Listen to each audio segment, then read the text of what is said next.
Bismillahirrahmanirrahim. Assalamualaikum warahmatullahi wabarakatuh. Alhamdulillahi rabbil alamin.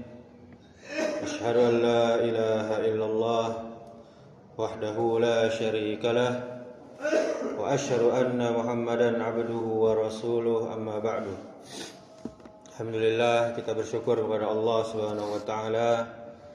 Kita bersyukur kepada Allah dengan lisan kita, mengucapkan alhamdulillah, memuji Allah Subhanahu wa taala.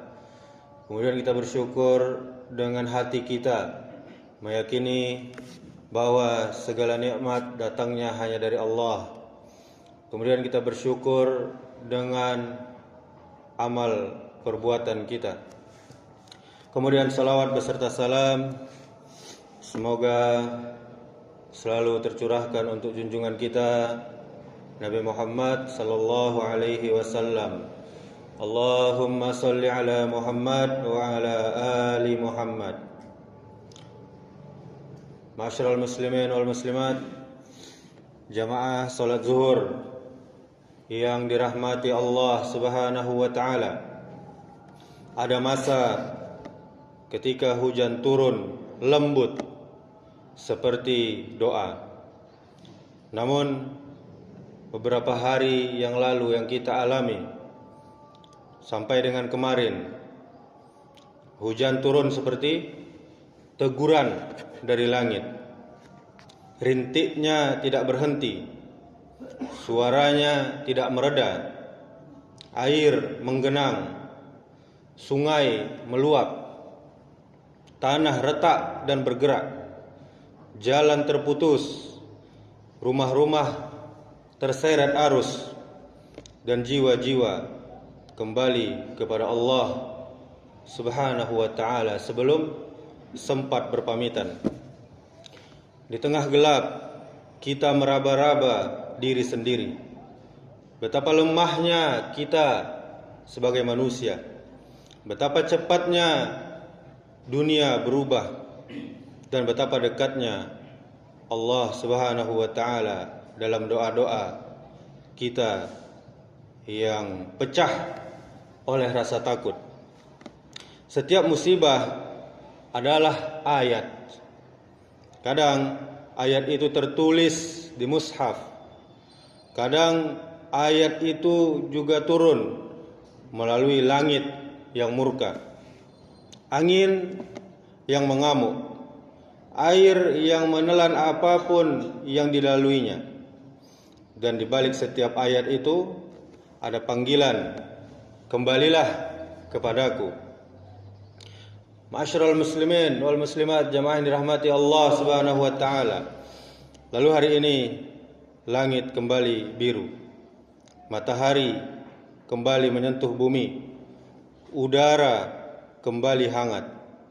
Aktivitas berjalan seperti biasa. Kita tersenyum, kita sibuk, kita mengejar hal-hal yang kemarin sempat ditinggalkan karena cuaca. Tetapi pertanyaannya belum berubah. Apa itu? Apakah hati kita berubah bersama hujan itu? Apakah kita masih mengadu kepadanya seperti saat malam-malam basah itu? Atau kita sudah kembali merasa kuat, merasa mampu, merasa tidak terlalu membutuhkan Dia yang menggenggam segala sesuatu antara hujan dan matahari. Ma'asyiral muslimin, Allah Ta'ala menjelaskan sifat manusia dengan gambaran yang begitu dekat dengan kehidupan.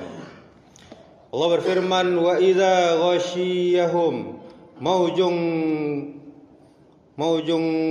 kazzulali da'awullaha mukhlisina lahuddin falamma najjahum ilal barri faminhum muqtasid wa ma yajhadu bi ayatina illa kullu khattarin kafur. Dan apabila gelombang besar menutupi mereka seperti awan, mereka berdoa kepada Allah dengan penuh ketulusan kepadanya dalam menjalankan agama. Tetapi setelah Allah menyelamatkan mereka ke daratan, maka di antara mereka ada yang tetap pertengahan antara syukur dan ingkar, dan tidak ada yang mengingkari ayat-ayat kami kecuali setiap orang yang sangat berkhianat dan sangat ingkar. Surah Luqman ayat 32. Ma'asyiral muslimin wal muslimat, inilah wajah manusia. Ketika gelombang mengancam, dia mengingat Allah dengan ikhlas. Tetapi ketika selamat, sebagian kembali pertengahan, kembali biasa-biasa saja, kembali seolah tidak pernah merasakan ketakutan yang membuatnya bersujud panjang. Kemudian Al-Imam Ibnu Katsir rahimahullah menjelaskan ayat Allah, falamma najjahum ilal barri faminhum muqtasid, maka ketika dia menyelamatkan mereka ke daratan, maka di antara mereka ada yang pertengahan dalam amal. Mujahid berkata, yang dimaksud dengan muqtasid adalah orang kafir, yaitu orang yang mengingkari nikmat setelah selamat. Sebagaimana firman Allah, falamma najjahum ilal barri idzahum yusyrikun, maka ketika dia menyelamatkan mereka sampai ke daratan, tiba-tiba mereka mempersekutukan Allah Subhanahu wa ta'ala dalam surah Al-Ankabut ayat 65. Kemudian Ibnu Zaid berkata, muqtasid adalah orang yang pertengahan dalam beramal. Sebagaimana firman-Nya dalam surah Fatir ayat 32, maka di antara mereka ada yang menzalimi dirinya, yang pertengahan, dan ada yang berlomba dalam kebaikan. Makna ini sangat mungkin juga dimaksudkan pada ayat sebelumnya. Inilah teguran bagi manusia yang telah melihat kedahsyatan tanda-tanda kebesaran Allah Subhanahu wa ta'ala, ketakutan yang mengguncang jiwa. Namun setelah nikmat keselamatan datang, ia kembali biasa-biasa saja. Padahal kondisi itu menuntut dirinya untuk lebih tekun beribadah, lebih cepat taat, dan lebih sempurna dalam bersyukur. Barang siapa kembali kepada pertengahan setelah diselamatkan dari bahaya besar, padahal ia baru saja menyaksikan kuasa Allah dengan matanya nyata, maka ia telah kurang memenuhi tuntutan keadaan. Dan Allah Subhanahu wa ta'ala lah yang Maha mengetahui. Dalam tafsir Al-Quran Al-Azim cetakan Al-Maktabah Al-Islamiyah Kairo tahun 2003 Masehi. Ma'asyiral muslimin wal muslimat, renungan ini sangat dekat dengan kita. Ketika air naik, kita mengangkat tangan. Ketika banjir datang, kita menyebut nama Allah berulang kali. Ketika jalan putus, kita merasakan betapa lemahnya kita manusia.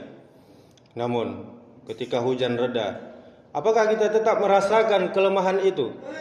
Atau kita kembali berdiri tegak seakan tidak pernah menggigil ketakutan?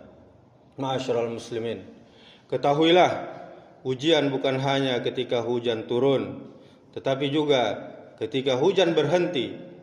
Kesempitan menguji ketabahan kita, tetapi kelapangan menguji kejujuran kita dalam bersyukur. Betapa indahnya seorang hamba yang tetap tawadhu, rendah hati setelah ditinggikan, tetap menangis setelah diselamatkan, tetap bersandar setelah diberi kelapangan. Jika hujan mengajarkan kita takut kepada Allah, maka matahari seharusnya mengajarkan kita untuk selalu bersyukur kepadanya. Jika musibah membawa kita kepada doa, maka nikmat seharusnya membawa kita kepada ketaatan. Semoga Allah Subhanahu wa taala menjadikan kita hamba yang mengenalnya dalam gelap dan terang, dalam banjir dan matahari, dalam ketakutan dan kelapangan. Subhanakallahumma wa bihamdika asyhadu an la ilaha illa anta astaghfiruka wa atubu ilaik. Wassalamualaikum warahmatullahi wabarakatuh.